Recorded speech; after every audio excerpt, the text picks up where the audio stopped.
Welcome to crack प्रथम। आज तारीख 28 दिसंबर 2021 है और हमें प्रीलिम्स के लिए the Hindu and others news को डिस्कस करना है। आज का जो हमारा टॉपिक होगा, पहला है गुड गवर्नेंस इंडेक्स के बारे में, दूसरा है नन पेपर एक्सचेंज के बारे में, आर्क बिशप डेसमंड टूटू के बारे में जानेंगे, सोमालिया यूएई दो प्रोजेक्ट है उसे देखेंगे, इसके बाद ब्रह्मोस मैन्युफैक्चर सेंटर के बारे में जानेंगे, 5G क्या है और विजय हरारे ट्रॉफी के बारे में।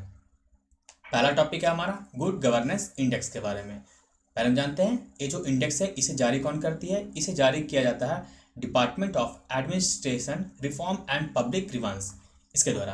ये जो सूचकांक जारी किया गया है इसमें कहा गया है कि लगभग 20 जो राज्य है इन्होंने अपनी जो स्थिति है उसमें काफ़ी सुधार किया है। ये जो 2021 के इंडेक्स है उसमें, और टॉप पे जो राज्य रहा है ओवरऑल में, यानी कि यहाँ पे आप देख सकते हैं 4 सेक्टर में बांटा गया है, ग्रुप ए, बी, इसके अलावा north east and hill state और यूनियन टेरिटरी। तो यहाँ पर जो राज्यों की बात करें तो यहाँ पे टॉप में आप देख सकते हैं गुजरात आगे रहा है, यानी कि ओवरऑल सभी कंपोजिट इंडेक्स में गुजरात प्रथम स्थान पर रहा है। इसके बाद हम देख सकते हैं नॉर्थ ईस्ट और हिल स्टेट में यहाँ पे हिमाचल प्रदेश प्रथम स्थान पे और यूनियन टेरिटरी में दिल्ली। यहाँ पे आप देख सकते हैं जो 11 सेक्टर है टोटल, यहाँ पे देखिए तो एग्रीकल्चर एंड अलाइड सेक्टर इसमें आंध्र प्रदेश, इसके अलावा कॉमर्स एंड इंडस्ट्री में तेलंगाना, ह्यूमन रिसोर्स डेवलपमेंट में पंजाब, पब्लिक हेल्थ के मामले में केरला टॉप पे रहा है, पब्लिक इंफ्रास्ट्रक्चर एंड यूटिलिटीज में गोवा टॉप पे रहा है, जबकि ग्रुप बी में आप देख सकते हैं बिहार टॉप पे रहा है पब्लिक इंफ्रास्ट्रक्चर एंड यूटिलिटी में। इकोनॉमिक गवर्नेंस में भी गुजरात टॉप पे रहा है, सोशल वेलफेयर एंड डेवलपमेंट में Telangana, judiciary and public safety में तमिलनाडु, इन्वायरमेंट में केरला, आप यहाँ पे देखिए पब्लिक हेल्थ और इन्वायरमेंट दोनों में केरला टॉप पे रहा है, सिटीजन सेंटरिंग गवर्नेंस में हरियाणा टॉप पे रहा है, और ओवरऑल जो रहा है कंपोजिट में वो गुजरात रहा है। तो ये है गुड गवर्नेंस इंडेक्स के बारे में। नेक्स्ट टॉपिक है नन पेपर एक्सचेंज के बारे में। दरअसल इंडिया और रसिया ने नन पेपर एक्सचेंज किया है, किसके लिए? ये जो मध्य एशियाई देश है 5, कजाकिस्तान, किर्गिस्तान, तजाकिस्तान, तुर्कमेनिस्तान और उज्बेकिस्तान, इनको लेकर के, क्योंकि यहाँ पर इन दोनों ने विकास का काम करने के लिए एक जिम्मा उठाया है, तो इसलिए ये जो नॉन पेपर होते हैं इस पर इन्होंने एक प्रकार से एक्सचेंज किया है। तो अब जानते हैं कि नॉन पेपर होता क्या है। नॉन पेपर दरअसल एक वाइट पेपर होता है, यानी कि आप इसे एक डॉक्यूमेंट कह सकते हैं, लेकिन यह एक ऐसा डॉक्यूमेंट होता है जिसमें गवर्नमेंट की कोई सील या स्टाम्प नहीं होता, ना ही इंडियन गवर्नमेंट के कोई स्टाम्प लगे होते हैं और ना ही रशियन गवर्नमेंट के। यानी एक प्रकार से यह बात किया हुआ, एक डिस्कशन किया हुआ, एक वार्ता, मतलब एक समझ सकते हैं आप कि यहाँ पे कुछ लोग बात करते हैं और एक प्रकार से एक्सचेंज करते हैं कि चलिए हमने भी इस क्षेत्र में हमें ये विकास करना है, इस क्षेत्र में हमें ये विकास करना है, तो एक दूसरे साझा करते हैं, लेकिन इस पर कोई मुहर नहीं होता, याद रखिएगा, इस पर कोई मुहर या सील कुछ भी नहीं होता, इसलिए इसे नॉन पेपर एक्सचेंज कहा गया। नॉन पेपर आप समझ गए। ये जो भारत है दरअसल मध्य एशिया, ये जो कजाकिस्तान इनकी 5 राष्ट्र है, यहाँ पर भारत जो है एक सप्लायर बनना चाहता है, किसका? हथियारों का, क्योंकि यहाँ डिफेंस जो है, यानी कि ये जो 5 राष्ट्र हैं इसकी सीमा अफगानिस्तान, पाकिस्तान, ईरान आदि से लगती है, जो कि हमारे पड़ोसी राष्ट्र भी हैं। इसलिए अगर यहाँ पर डिफेंस को अगर मजबूत किया जाता है तो वो हमारे लिए भी काफ़ी मजबूत होगा, इसलिए भारत जो है यहाँ पर ये जो हथियार है उसको सप्लाई करना चाहता है डिफेंस को लेकर के। उल्लेखनीय है कि अभी जो है इनका डिफेंस पूरी तरह से डिपेंड है रसिया पे, और जबकि रसिया और इंडिया खुद एक अलाइ कंट्री है दोनों, है ना, तो दोनों चाहते हैं कि हम दोनों मिलकर के यहाँ पर विकास करें, क्योंकि चाइना जो है यहाँ पर डेब्ट क्राइसिस लाना चाहता है, क्योंकि ये जो राष्ट्र हैं उतने अमीर नहीं है जितने रसिया और इंडिया है, और जबकि चाइना इन छोटे छोटे राष्ट्रों को कर्ज दे करके उसे अपने कर्ज के तले दबाना चाहता है, इसलिए भारत और रसिया चाहते हैं कि यहाँ पर हम दोनों मिलकर के यहाँ पर विकास का कार्य करें। तो यह है नॉन पेपर एक्सचेंज के बारे में। नेक्स्ट टॉपिक है हमारा आर्क बिशप डेसमंड टूटू के बारे में। दरअसल नोबेल प्राइज से सम्मानित थे ये, तथा प्रथम अफ्रीकन बिशप भी थे, यानी कि ब्लैक के मामले में बोला जाए तो प्रथम अफ्रीकन बिशप भी थे डेसमंड टूटू। इनका निधन 26 दिसंबर 2021 को हो गया। इन्होंने जीवन भर एलजीबीटी राइट और जो रैसिकल जस्टिस होता है उसके खिलाफ इन्होंने लड़ा। इनके जन्म की बात करें तो इनका जन्म 7 अक्टूबर 1931 को दक्षिण अफ्रीका के जोहान्सबर्ग में हुआ था। जब दक्षिण अफ्रीका आज़ाद हुआ तब वहाँ के राष्ट्रपति नेल्सन मंडेला जो है इनको ट्रूथ एंड रिकंसाइलेशन कमीशन का अध्यक्ष भी नियुक्त किया था। ये तो हुई अफ्रीका के बाद, यानी कि दक्षिण अफ्रीका के बाद। लेकिन देशमन टुडू का संबंध भारत से भी काफ़ी अच्छा रहा था। कैसे, चलिए देखते हैं। इन्हें वर्ष 2006 में गांधी पीस प्राइज दिया गया था, यानी कि भारत सरकार के द्वारा। आप तस्वीर देख सकते हैं, देशमन टुडू को गांधी शांति पुरस्कार वर्ष 2006 में दिया गया था। और इस वर्ष जो 2 पुरस्कार दिए गए एक साथ, गांधी शांति पुरस्कार कौन कौन है, ये 2019 का दिया गया था ओमान के सुल्तान कबूस बिन सईद अल सैद को, और 2020 का शेख मुजीबुर रहमान, जो कि बांग्लादेश के प्रथम राष्ट्रपति थे, इन्हें दिया गया था। तो आप देख सकते हैं गांधी शांति पुरस्कार इन महान व्यक्तियों को दिया जा चुका है, जैसे कि 2006 में देशमन टुडू को दिया गया था। इसके बाद बात करें भारत संबंधों की, तो वर्ष 2012 में देशमन टुडू भारत में 5 दिनों की यात्रा पर आए थे। इन्होंने उस समय बिहार में जो चाइल्ड मैरिज है उनके खिलाफ भी आवाज़ उठाई थी। उसके बाद इनका लास्ट विजिट है 2015 में हुआ था धर्मशिला में, जब वहाँ वे दलाई लामा से मिले थे। तो ये है यहाँ से इनके कुछ रिलेशन। नेक्स्ट टॉपिक है सोमालिया के बारे में। दरअसल सोमालिया के जो प्रेसिडेंट है मोहम्मद अब्दुल्लाही मोहम्मद, उन्होंने वहाँ के प्राइम मिनिस्टर को भ्रष्टाचार के आरोप में हटा दिया उनके पद से। उनका नाम क्या है, मोहम्मद हुसैन रुबेल। यह है मोहम्मद हुसैन रुबेल, और वहाँ के राष्ट्रपति मोहम्मद अब्दुल्ला मोहम्मद। बात करें सोमालिया के मैप की, क्योंकि ये तो न्यूज़ है, लेकिन हमें मैप को यहाँ पे देखना होगा। तो आप देख सकते हैं अरबियन सी में एक है, यहाँ पे देखिए सोमालिया, और इसकी सीमा जो है आप देख सकते हैं केन्या, इथोपिया, जिबूती आदि से लगती है। यहाँ पे देखिए, है ना। तो ये है, और ये जो है इथोपिया, जिबूती, सोमालिया, ये तीनों जो है 4 राष्ट्र।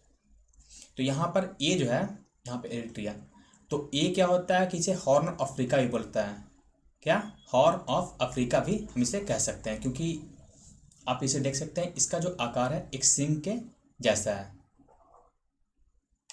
नेक्स्ट है यूएई के बारे में। दरअसल भारतीय प्रधानमंत्री नरेंद्र मोदी जो है वो 2022 का पहला जो विदेशी यात्रा यूएई से करेंगे। 6 जनवरी को वो यूएई जा रहे हैं 2 कार्यों से। पहला तो दुबई एक्सपो में, और दूसरा है India UAE free trade agreement के लिए। बहुत बड़ा समझौता होने वाला है, India UAE free trade agreement. तो ये दोनों में भारतीय प्रधानमंत्री शामिल होंगे। बात करें यहाँ पे दुबई एक्सपो की, तो यहाँ पर इंडिया भारत सरकार के द्वारा 4 मंजिला एक पवेलियन को भी खोला गया है, जिसमें भारत के कल्चर, योग, आयुर्वेद और स्पेस प्रोग्राम को यहाँ पे दिखाया जाएगा। यानी कि ये जो पवेलियन खोला गया भारत सरकार के द्वारा, इसे खोला गया था पीयूष गोयल के द्वारा 1 अक्टूबर 2021 को, इसी वर्ष। और इसमें भारत के कल्चर, योग, आयुर्वेद और स्पेस प्रोग्राम को यहाँ पर दिखाया जाएगा। इसके अलावा इस पवेलियन में राम मंदिर और बीएपीएस हिंदू टेम्पल, यानी कि बोचाशासन वंशी अक्षर पुरुषोत्तम स्वामी नारायण की जो मूर्तियाँ होती है, जो मंदिर आपने देखा हो स्वामी नारायण, उनका मॉडल, और ये राम मंदिर का जो मॉडल है वो यहाँ पर रखा गया है कल्चर में। इसके बाद बात करें व्यापार की, तो भारत जो है अमेरिका के बाद यूएई को सबसे ज़्यादा, यानी कि सेकंड लार्जेस्ट एक्सपोर्ट करता है। यानी कि अमेरिका के बाद सबसे ज़्यादा अगर किसी को एक्सपोर्ट करता है, यानी कि निर्यात करता है, तो वो कौन सा है, यूएई है ना। उल्लेखनीय है कि यूएई के द्वारा भारतीय प्रधानमंत्री को एक अवार्ड में दिया गया था, सिविलियन अवार्ड है, कौन सा, ऑर्डर ऑफ जायद। यह दिया गया था यूएई के द्वारा भारतीय प्रधानमंत्री नरेंद्र मोदी को। उल्लेखनीय की शुरुआत में बोला गया था कि भारतीय प्रधानमंत्री जो है कुवैत भी जाएंगे, यानी कि यूएई के अलावा भारतीय प्रधानमंत्री नरेंद्र मोदी वो कुवैत भी जाएंगे, लेकिन अब जो है ये, यानी कि ये जो यात्रा इसे कैंसिल कर दिया गया। उल्लेखनीय कि अब तक ये जो कुवैत का यात्रा काफ़ी लंबा हो चुका है, क्योंकि वर्ष 1981 में हमारे भारतीय प्रधानमंत्री इंदिरा गांधी लास्ट पर, यानी कि कोई भारतीय प्रधानमंत्री वर्ष 1981 में ही कुवैत की यात्रा किया था। आप देख सकते हैं लास्ट बार जो है 1981 में, यानी कि काफ़ी लंबा समय हो गया 1981 और 2021। चलिए देखते हैं इसके मैप को यूएई के। आप यहाँ पे देखिए यूनाइटेड अरब अमीरात, यहाँ पे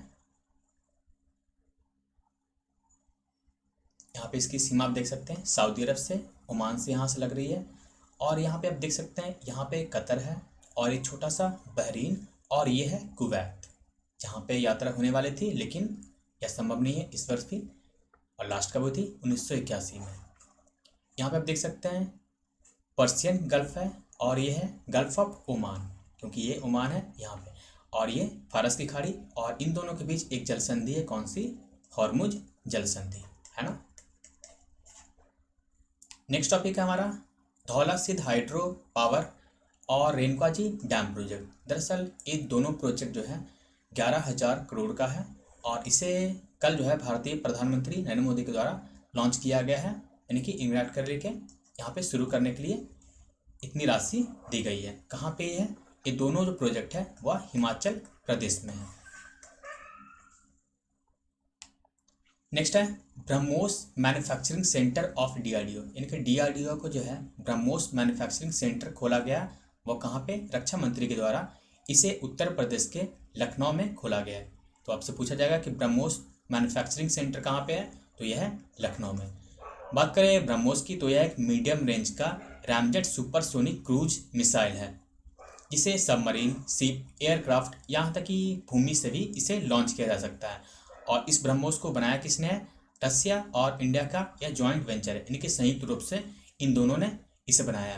ब्रह्मोस का पूरा नाम जाने तो ये ब्रह्मपुत्र और मुस्कावा नदी, जो कि रसिया में है, इन दोनों को जोड़ करके यह बनाया गया है।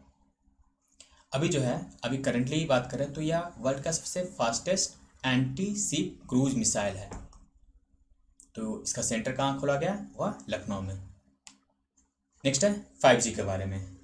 तो 5G यानी कि 5th जनरेशन। दरअसल हमारे भारत के शहरों में अगले वर्ष से ये जो 5G का जो फर्स्ट फेज है इसे शुरू कर दिया जाएगा। जैसे कि किन किन क्षेत्रों में?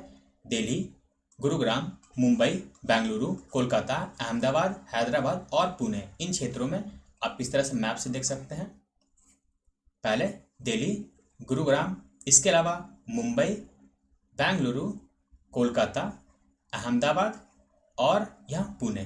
तो इस सब सेक्टर में यहाँ पर 5G शुरू कर दिया जाएगा अगले वर्ष। ये जो 5G है मुख्यतः मोबाइल ब्रॉडबैंड नेटवर्क है, यानी कि जो लॉन्ग टर्म इवोल्यूशन है, आपने 4G में देखा होगा LTE, तो उसी का ये अपग्रेड वर्जन है 5G, जो कि 3 बैंड पर काम करेंगे। कौन कौन? लो, मीडियम और हाई, सबके अपने अपने लिमिटेशन है। जैसे कि अभी आप यूज करते हैं 100 Mbps, है ना, तो ये जो बढ़ करके हो जाएगा 1 Gbps हो जाएगा, स्पीड इसके हो जाएंगे। तो इस तरह से आप देखेंगे तो ये 5G आने के बाद इसका जो लेटेंसी रेट है, यानी कि वो काफ़ी कम हो जाएगा। लेटेंसी रेट यानी कि जो अभी आप इंटरनेट इस्तेमाल करते हैं तो उसमें जो बाधाएं आते हैं वो काफ़ी इसमें कम हो जाएगी, काफ़ी स्पीड इसके बढ़ जाने के कारण, जिससे वर्क एक्सपीरियंस होंगे काफ़ी बढ़ जाएंगे इंडस्ट्री या फिर आम जनता सभी के लिए। तो सब कुछ इसमें काफ़ी कुछ बदलने वाला है 5G के आने के बाद। और इन क्षेत्रों में एक शुरू किया जाएगा दिल्ली, गुरुग्राम, मुंबई, बेंगलुरु, कोलकाता, अहमदाबाद, हैदराबाद और पुणे में।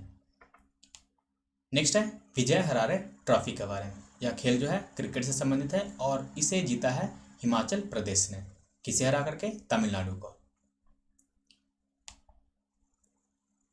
तो इस वीडियो में सिर्फ इतना ही। इसका PDF आपको टेलीग्राम चैनल पे मिलेगा। तो thank you for watching crack प्रथम।